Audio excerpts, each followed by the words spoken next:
Folks, there's been a boycott of Target on by conservatives for a while after it turned out that they were selling bathing suits to children that allowed them to, tuck their junk beneath them to pretend to be a member of the opposite sex.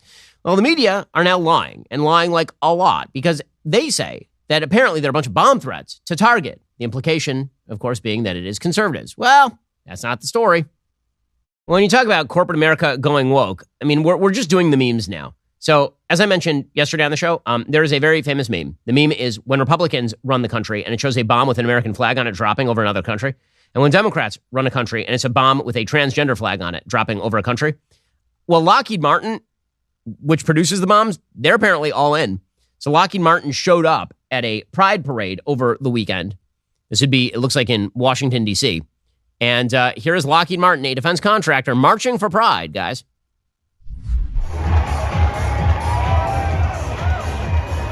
Yep, producing, heat-seeking missiles on behalf of the LGBTQ plus IA community. Wow. Corporate America, all the way down to like manufacture of our jet engines, has been hijacked by this entire pathetic ideological movement. It is insane. Fully crazy. Mark Cuban, for his part, he is saying that he is woke. So according to Breitbart, Cuban was speaking with business and political leaders at Michigan's Mackinac Island. He said, call me woke. You don't need to call it DEI. You can call it whatever you want. I call it good business. It means taking the people you're selling to and making sure your workforce looks like them, making sure you can reflect their values, being able to connect to that. That's what works for me. And he says, your constituents wake up in the morning. They don't think about Bud Light. They don't think about Target. They don't think about any of that stuff. They think about how it's going to live their lives or what's going to get them satisfaction. Now, that is not true at all. And Cuban is going to take it in the teeth if he continues with this. According to the Wall Street Journal, companies' mentions of green and social initiatives during earnings calls have fallen off sharply in recent quarters, reversing a more boastful approach taken over the past few years amid intensifying pressure from some investors and conservative activists. DocuSign, for example, where Chief Financial Officer Cynthia Gaylor in March 2022 said the company achieved carbon neutral status during that year. Well, now, at the time, she said the company was continuing its efforts to reach net zero, but company executives have not mentioned sustainability initiatives, carbon neutral status, or net zero emissions on earning calls since. Why? Because it actually is not in investor interest to do any of these things. It turns out that a lot of brands are running headlong away from ESG, DEI, sustainability. Executives at U.S.-listed companies mentioned environmental, social, and governance, DEI, or sustainability on 575 earnings calls from April 1st to June 5th. That is down 31% from the same period last year. That's the largest such a year-over-year decline and the fifth consecutive quarter of year-over-year drops following a pickup in these discussions. So Mark Cuban can talk all he wants about getting rich by going woke, but I fail to see any of the evidence of this. By the way, while we're talking about some things that we hate, I have to say this is an amazing headline. So there's a piece from the Washington Post called, quote, Target stores see more bomb threats over Pride merchandise. Now, you read that headline, and you would think, who exactly is threatening with the bombs, right? Who's making these threats? You would think that it's a bunch of wild-eyed right-wingers who are making these threats. Well, that's actually not what is happening. That's actually not what is happening. According to the piece, quote, police in Lafayette, Louisiana searched 2 stores there and reviewed security footage after bomb threats were sent to multiple news organizations. The unknown sender said Target, quote, betrayed the LGBTQ plus community and are pathetic cowards who bowed to the wishes of far-right extremists who want to exterminate us. Okay, so bomb threats were made in Ohio, Pennsylvania, and Utah from people claiming to be angry about the removal of the merchandise. So if you just read that headline, you would think that it's all Matt Walsh's fans who are threatening to bomb Target. People who listen to this show threatening to bomb Target. Wrong. Who is it? It's all the people who are pissed off about the removal of trans bathing suits from Target. They bury that down in paragraph 20. So again, the headline was Target stores see more bomb threats over Pride merchandise. Now, that is the most dishonest headline ever. It should be Target stores see more bomb threats over the removal of Pride merchandise. Because the people threatening are the people mad about the removal of the Pride merchandise. But the media have to play this as though it's evil right-wingers, even when it is not, in fact, evil right-wingers. Congress once again allowed itself this year to be pushed into appeasing the Biden administration. They raised the debt ceiling again. Now, again, you can argue as to whether the debt ceiling should have gone up, should not have gone, unless they handle the actual underlying entitlement issues in the United States. We're just going to continue spending, which seems to be the plan. And this means that eventually you are going to have devaluation of the dollar. As our national debt continues to skyrocket, how are you protecting your savings? Times like these are a great reminder to diversify a portion of your savings into gold. You can do that with the help of Birch Gold. They're the people that I trust for my gold investments, so do thousands of other concerned savers.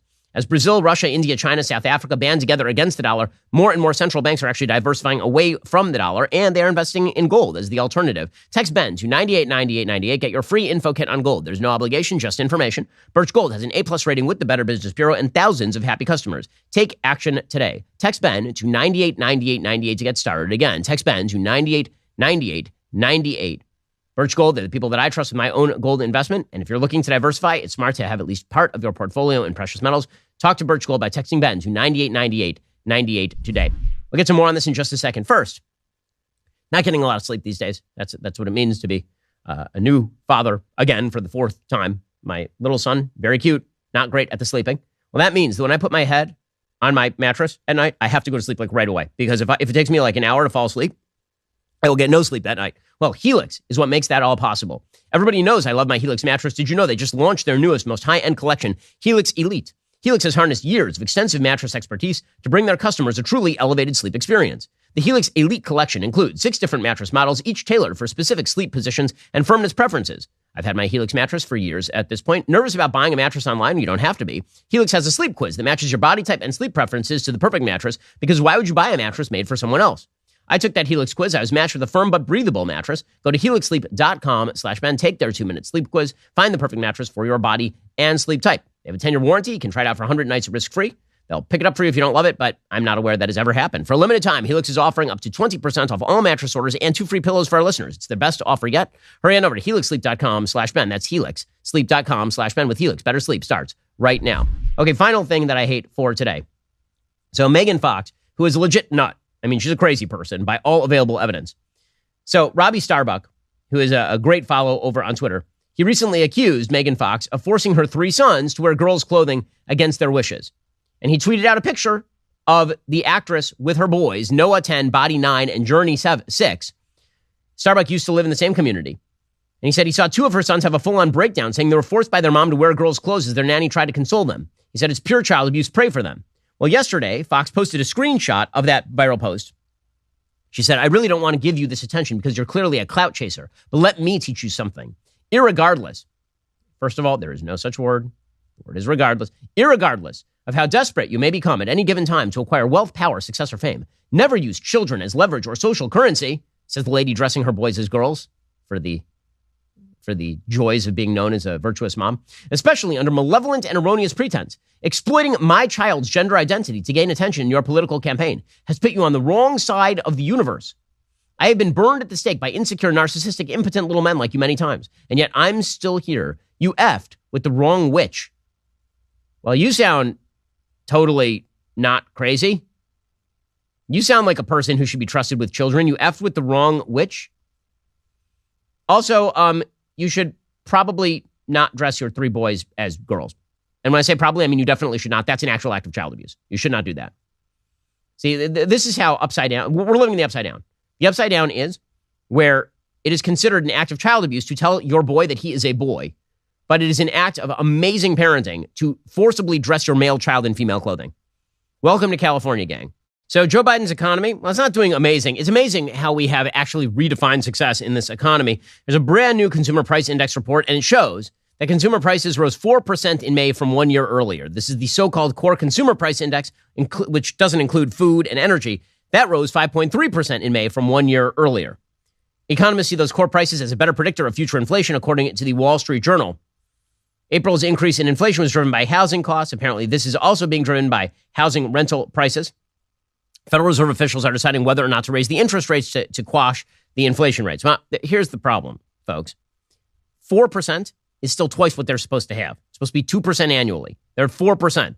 If you miss your estimate by 100%, which is what 4% is, that is not an economy that is in amazing shape. And you failing to raise the interest rates is a serious problem. It means that you're likely to have systemic inflation baked into the economy. According to the Wall Street Journal, Fed officials are looking for signs that inflation is moving closer to its target. Despite its effort, inflation remains stubbornly high. Omar Sharif, leading the forecasting firm Inflation Insight, says making slow progress is the big problem. There's still a lot of debate among Fed officials over how much more do we need to do. Well, the biggest problem is that now the Fed and Jerome Powell are stuck between a rock and a hard place, as the Wall Street Journal points out. Powell finds himself in a place no central banker wants to be, working to avert a credit crunch, which calls for looser monetary policy, while fighting high inflation, which demands the opposite. When inflation is really high, you have to raise those interest rates. When you raise the interest rates, it is harder for people to take loans, which means slower economic activity, which presumably means less lending. It means less investment. Alrighty, guys, the rest of the show continues right now. You're not going to want to miss it. We'll be getting into the latest economic reports. We got some inflation reports that are now out. If you're not a member, become a member. Use code Shapiro. Check out for 2 months free on all annual plans. Click that link in the description and join us.